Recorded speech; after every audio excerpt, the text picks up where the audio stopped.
Hai, jumpa lagi di Ruang Publik Podcast KSTV. Di kesempatan sore yang sangat cerah ini, kita akan membincang masalah kesenian tradisional di Tulungagung terutama. Jadi ada berbagai macam kesenian tradisional yang di Tulungagung, tapi saat ini yang memang terkenal itu adalah reog kendang. Tapi perlu diketahui bahwasanya ada salah satu kesenian Tulungagung yang itu mempunyai ciri khas sendiri dan itu hanya dimiliki di Tulungagung, yakni tari tayub. Ada di samping kita saat ini itu ada Mbak Astinawati ya. Astinawati. Waduh. Oke, selamat sore Mbak Astinawati. Selamat sore Mas Ganteng. Tampaknya cerah sekali wajahnya. Harus ini. Selalu cerah. Perawatannya rutin, Mbak? Enggak perawatan, Mas. Aduh, kok enggak perawatan? Tapi tetap kelihatan glowing kok, Mbak. Iya, karena kita selalu berseni. Mbak Astinawati ini adalah seorang pelaku seni, pelaku budaya. Dia mempunyai basic tari. Sejak kapan sih Mbak nari ini, Mbak? Saya sejak umur 3 tahun. 3 tahun? 3 tahun. Berawal dari tari klasik memang, Mas. Saya dari 3 tahun belajar nari klasik, kemudian sampai di SMA. Sampai SMA itu kita juga basicnya klasik. Akhirnya karena sudah banyak tari-tari kreasi yang masuk ya, kita juga belajar tari kreasi segala macam, tapi tetap basic klasik itu yang tidak pernah kita bisa tinggalkan. Berarti dulu sempat ikut sanggar gitu, sebuah sanggar gitu ya? Ya, dulu itu saya les private. Dulu awalnya manggil guru, kemudian kita berkelompok, kita belajar betul-betul intens. Intens, jadi tidak seperti sekarang, mohon maaf ya. Sekarang banyak sanggar-sanggar yang menjamur di mana-mana. Tapi di situ kadang basic teknik untuk tari klasiknya itu kurang. Jadi nama dari gerakan itu pun anak-anak sekarang itu masih kurang.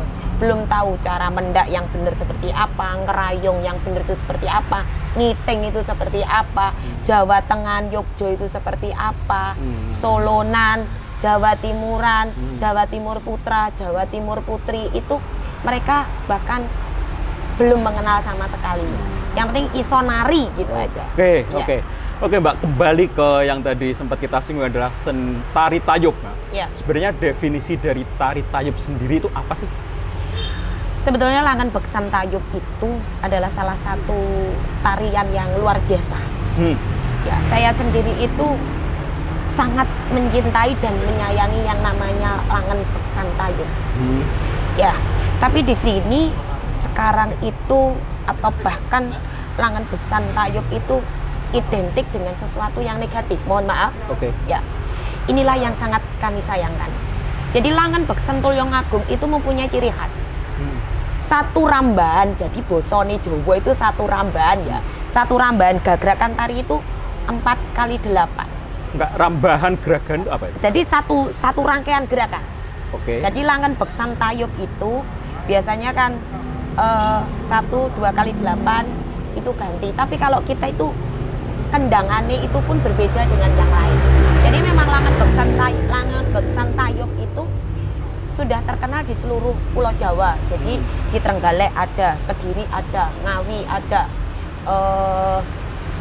Jawa Timur rata-rata semuanya punya Langan Beksan Tayub. Tetapi di Tulungagung itu memang berbeda. Dari kendangan, iringannya utamanya, kemudian pola lantainya itu sudah berbeda. Jadi Langan Beksan Tayub sendiri itu sebetulnya melambangkan kesuburan ya Mas. Kesuburan yang biasa Beksan Tayub Tulungagung itu luar biasa karena penarinya mesti banyak. Ya toh? Sampai berapa, Pak? Penari banyak itu ya sekitar nanti gantian ya Mas. Satu ramban, satu kali nari itu bisa 20 sampai 25. Ya, nanti kalau berpasangan tergantung space-nya, tempatnya ya, gitu. Jadi waranggono yang dikatakan waranggono atau penarinya itu banyak kalau Langan Beksan Tayub itu. Yaitu yang membuat Tulungagung itu berbeda. Kemudian pola lantai dari Langan Beksan Tayub pun itu ada yang namanya jeblosan. Jeblosan itu pindah tempat. Jadi laki dan perempuan nari bareng. Jadi kemudian pindah tempat, itu namanya jeblosan gitu. Jadi melambangkan kesuburan, rasa sukacita, seneng. Ya, makanya orang yang mendatangkan atau mengadakan Langen Beksan itu tayub itu biasanya orang yang punya hajat. Pesta lah, pesta. Nah, jadi itu kayak semacam tari pergaluan untuk menyambut tamu, meluapkan rasa seneng, bahagia gitu. Ya.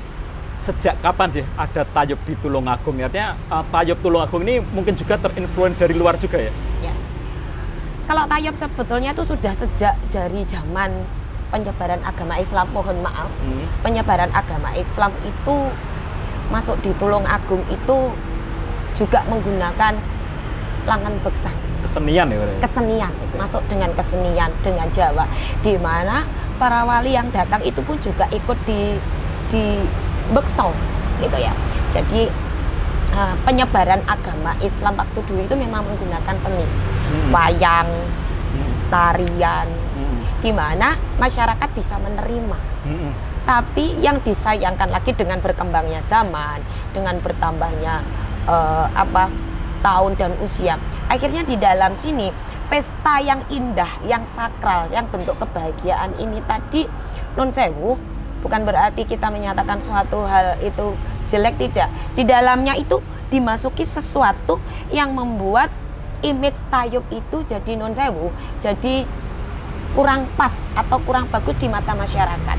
Jadi di samping kalau tariannya, tayubnya Tulungagung itu luar biasa, bagus, sangat luar biasa, dan itu suci. Yang namanya tarian, orang menyatakan kegembiraan dengan tarian, dengan lemah gemulainya, senyuman, ya, puji syukur kepada Allah Subhanahu wa Ta'ala, pada Tuhan Yang Maha Esa, menggunakan tarian dengan kegembiraan. Tapi yang membuat tayub Tulungagung itu menjadi kurang pas atau dipandang sebelah mata dengan masyarakat itu ya yang di sampingnya. Jadi tergantung personalnya. Gitu.